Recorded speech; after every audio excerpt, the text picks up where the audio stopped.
জীবের চেতনার বিনোদনের জন্যই এই সমস্ত জাগতিক কার্যকলাপ চলছে।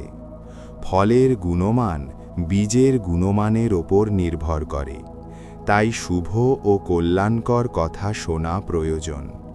যা কিছু দৃশ্যমান তা দ্রষ্টার নিজস্ব চেতনারই প্রতিফলন।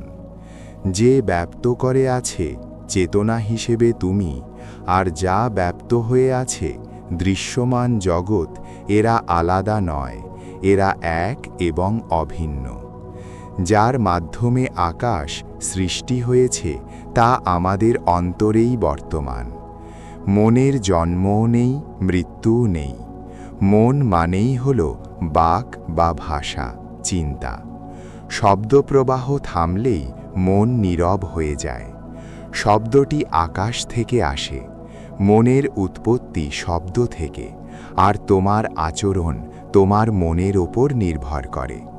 এই দৃষ্টিকোণ থেকে প্রথম শব্দধ্বনি হল ওম, যা সৃষ্টির প্রতীক, প্রথম স্পন্দন। সেখান থেকেই মনের গঠন হয়। প্রকৃতপক্ষে তুমি কর্তা নও। তুমি পোশাক পরো, কিন্তু তুমি তো বলো না আমিই পোশাক।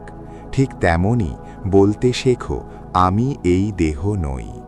তোমার স্বরূপ আকাশের মতো।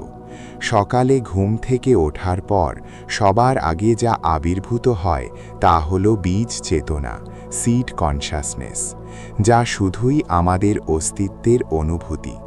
কয়েক সেকেন্ডের মধ্যে এই বীজ চেতনা প্রসারিত হয় এবং আকাশ বা স্থানের অস্তিত্বে আসে। এই আকাশে আমাদের নিজের শরীর সহ সব কিছু দেখা যায়।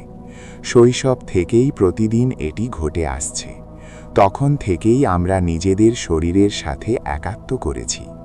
গুরু আমাদের অন্তর্মুখী হতে বলেন, এই বলে আমি শরীর নই, আমি শরীরের অভ্যন্তরে থাকা চেতনা।